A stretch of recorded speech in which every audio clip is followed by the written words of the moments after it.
নমস্কাৰ। আজি মই আপোনালোকক ঘৰত সহজতে বনাব পৰা চাউলৰ গুড়িৰ এটা মিঠাই ৰেচিপি লৈ আহিছোঁ। আপোনালোকে ঘৰত সহজতে বনাব পাৰিব। তেতিয়াহ'লে আহকচোন ভিডিঅ'টোৰ মাজলৈ। মিঠাইটো বনাবলৈ এয়া মই 1 কাপ চাউলৰ গুড়ি লৈছোঁ। এয়া মই আধা কাপ পাউডাৰ গাখীৰ লৈছোঁ। এতিয়া মই এইখিনি অলপ মিডিয়াম ফ্লেমত ভাজিম। এয়া মই মিডিয়াম ফ্লেমত 3 মিনিট সময় ভাজি ল'লোঁ। এতিয়া মই ইয়াতে এয়া ডাঙৰ চামুচখনেৰে এচামুচ ঘি দি দিছোঁ।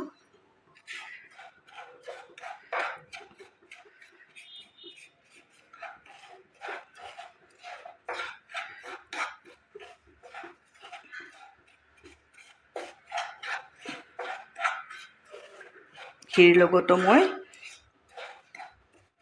এইখিনি 2 মিনিট সময় ভাজি ল'ম। আপোনালোকে মোৰ ভিডিঅ' চাই ভাল পালে লাইক, কমেণ্ট আৰু ছাবস্ক্ৰাইব কৰি দিব। ফেমিলিৰ লগত শ্বেয়াৰ কৰিব।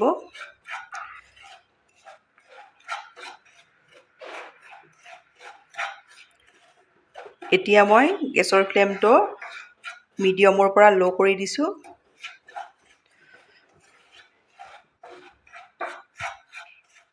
ইয়াত মই 3টা ইলাইচি থেতেলাই এইদৰে দি দিছোঁ।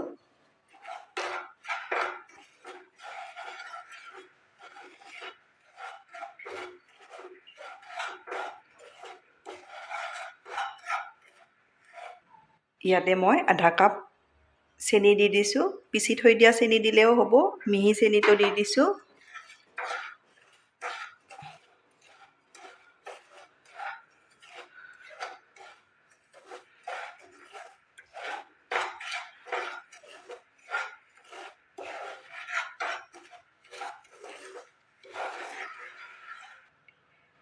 এইখিনি মই ভালদৰে ভাজি ল'লোঁ। এতিয়া মই ইয়াতে দি দিম এয়া 1 কাপ ফ্ৰেছ মলাই।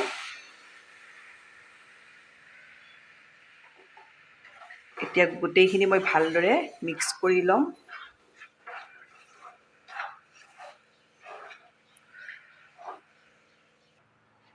এইদৰে ভালদৰে মিলাই ল'ব। ইয়াত কোনো ধৰণৰ গোটা গোটা থাকিব নালাগে। দেখিছেনে, এয়া কেৰাহীয়ে এৰি দিছে।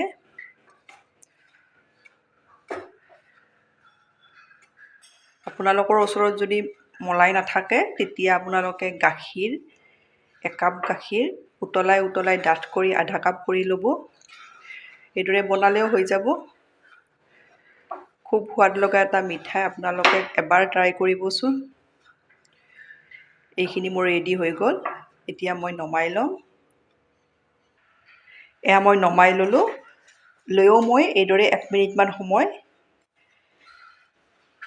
কেৰাহীখনতে হাতেৰে চুব পৰা হোৱালৈ এইদৰে হেতাখনেৰে লৰাই থাকিম।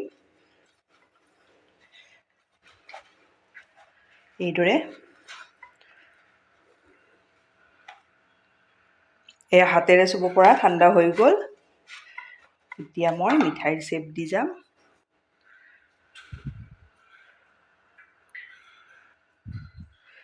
এইদৰে দি 2খন হাতেৰে এইদৰে গোল কৰি ল'ম। এইদৰে এয়া মই ৰুটি ভজা জালনাখন লৈছোঁ। এইখনেৰে এইদৰে ডিজাইন এটা দি যাম। এয়া দেখিছেনে, এইদৰে গোটেইকেইটা মই মিঠাই ৰেডি কৰি ল'ম। এইদৰে এয়া মোৰ মিঠাই ৰেডি হৈ গ'ল। আপোনালোকে ঘৰত এবাৰ ট্ৰাই কৰিবচোন, বহুত বেছি ভাল পাব। আপোনালোকে বনাই খাই কেনে পায় মোক কমেণ্টত জনাব। ধন্যবাদ।